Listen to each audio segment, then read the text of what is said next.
again, what is more important to you than a story, besides obviously walking outside and seeing sunshine? Now, what distracts you from toxicity? Giving a place where you can duke it out instead of going on Twitter caring.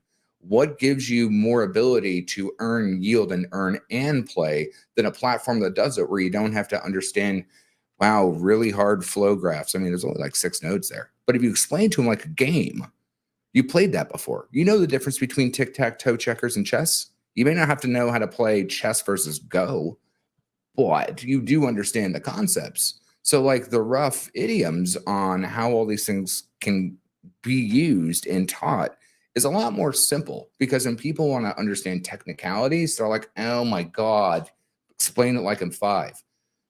But if you play a simple game, the mechanics aren't really that hard. And that's what's really beautiful about Pulse Mafia, is it really adheres to Mike Sellers' conversation that if you can build a game in an Excel spreadsheet, you can build it in physical reality.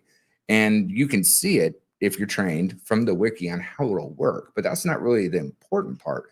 The important part is that PulseChain was built for games like this. And what's great is that it's componently rolled out through an early access model, not a sacrifice or all the rest of this stuff. Yeah, there was a different community that it got merged into, but that was Jacob's first strike at a PvP-based game ecosystem, right? He's doing the simulation, not speculation. He's doing the promises, not principles, not promises, mythos. All the stuff that we believe in, I can see happening in this game. And as someone who's been building games for 18 years, it's got me saucy and excited, because this is exactly why when someone says make a game, they want the AAA that you're not going to have the team to support. This is sticky, and it's able to be deployed, expanded upon, and used. And not only that, the amount of Pulse, what's in the vault right now? 100 grand in Pulse? I think something like that. More. Click the vault. Click the vault, Max. This vault. Is what we play this for. I'm not the thing that has almost 4 billion Pulse in it. 160 grand right now worth. So if you were, 8 billion. Yeah, so if you're in the top 5 families, you're going to be earning yield of that, and you're going to be sending that down to your family. It's called a down chain, if you will, multi-level marketing, if you will. Selling Cutco cutlery based on where you were, or Hoover vacuums. All of these idioms on how sales, perpetuity, and exposure, all of this is here, and it's sticky. And what's even stickier is the way the tax token works. Giff and I were saucing back and forward about reflection tokens. And he's just like, I don't like it. And I'm like, there's something, we just haven't figured it out. Something. The way that it's being pushed back into the game on its binded loop is fascinating. It's sticky. I love every aspect of it, because when a whale dumps, right? Technically 20% of that based on what you're doing, or 16% of that based on what you're doing, goes right back into the local ecosystem of the game, not just the Mafia tokens. Now you're taking the side of the token of just Mafia in price, but not all the ecosystems that stack into the lower hierarchy of the game. So that has its own intrinsic value. The token has its own intrinsic value. And there's even 2 different chains, BNB and Pulse. And as you learn from Pulsar, we're binding 2 different tokens together over 2 different chains. I wonder if something like this was done on the other side.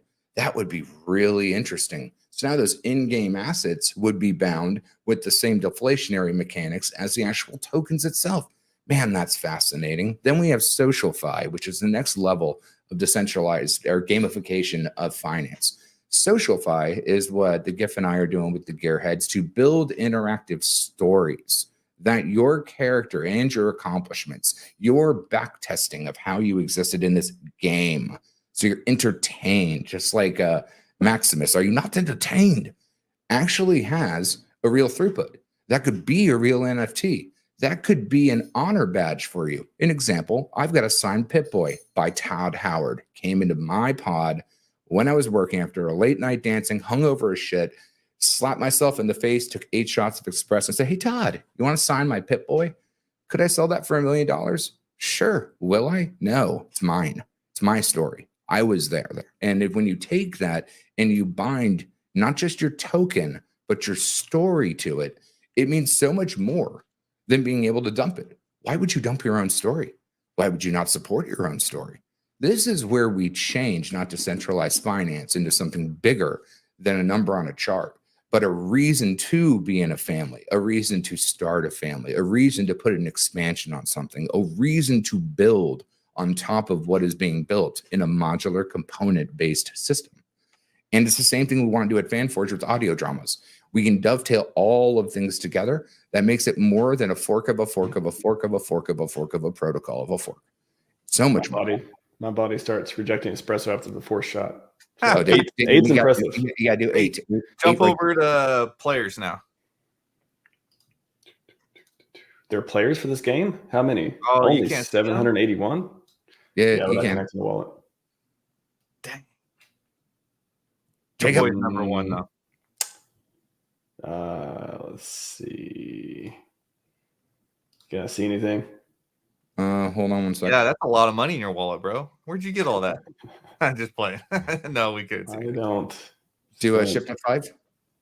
1 sec. You may have gotten too many clicks. No, you don't have to create. I can't see a players that I can create a profile. He may be doing a push to update. If not, Jacob. I'll share if need be. And I did it already. I even connected. No, hold on, I'll do it. Dang. Because we want to look at the profiles too. Oh, there it goes. Oh, I just had to scroll down. There you go. Why was there all that black space in between? Okay, gotcha. He's updating in real time. And that's what I love about this project is that they are literally updating in real time. Like I'm up during the later hours when I think they're pushing and I get to see the changes and I try to report what I see to their people and their team. But 3 minutes. Tell us about the players. Click on my guy. I'm You at played the this number game? 1 rank. I'm at You're the number 1. If he gets that number 1 rank, okay. All right. Whoa, look at those. that's pretty cool. I like them. All right. So if you scroll down, okay. So number 1, this is just a quick overview of some stats of this individual player. It does show like how much mafia this player has, and then it shows if it has any kills, and then you can actually view the address on chain. You scroll down a little bit more. They've added this now. So if you are a Premium Plus member, which you just have to obtain one of those OG NFTs, they're currently on the market where you can buy them, and they're going down in price. So you wait another week, you might get a really good deal on one of these bad boys. But you get one of these that gives you the Profile Plus last 90 days, gives you the ability to add a profile description there. As you can see, I've added in what AI views the dawn of the gearheads, or how AI views them, and within our story. So I was able to upload that. And then you can also set your game inventory to private, which is why you see that all blurred out there. That's a new addition as well. And then you've got your wallet inventory on the right-hand side, which is the safe. So everything here you cannot lose if you are, whacked, so to speak. Removed, blacklisted, that sort of a thing. Yeah. Well, yeah, it turns it into what's called a roguelike game. Or if you're going to play any of the super games on hardcore mode, that's a roguelike game. And now go ahead and click on the gearheads right there. Dawn of Gearheads. Just click on Gearheads there, and then Kool-Aid can keep going. Okay, keep going, Bo. Oh, yeah. No, it's just like the whole concept of this is multi-threaded, expandable, and super interesting. And that's what's really fascinating about the whole thing being played out in real time and where it can go.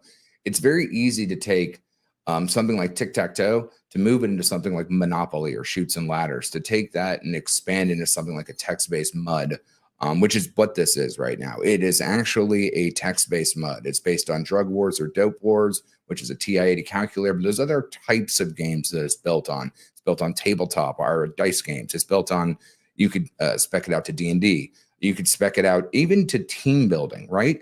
Like an escape room. Essentially, a company will send you into an escape room to team build. This is family team building inherently of itself, that you earn yield. That can have longevity. That has consequences. Just like driving the wrong way on a one-way street, that has consequences. And so this is, damn, it's fucking interesting if you really want to break it down. Go ahead, Giff. Yeah, absolutely. And okay, scroll up a little bit. Scroll up on there. Yeah. Okay. So right here it shows family rank. HQ size is I think that's coming pretty soon. It should. I think it's coming out around the same time as the map that comes out. I would assume so. 2 more weeks, right? LOL, but it really is probably around 2 more weeks. These guys are moving fast. The weekly payout. So 96 million Pulse will be paid out if the game went live tomorrow. Would be paid out to our family every week.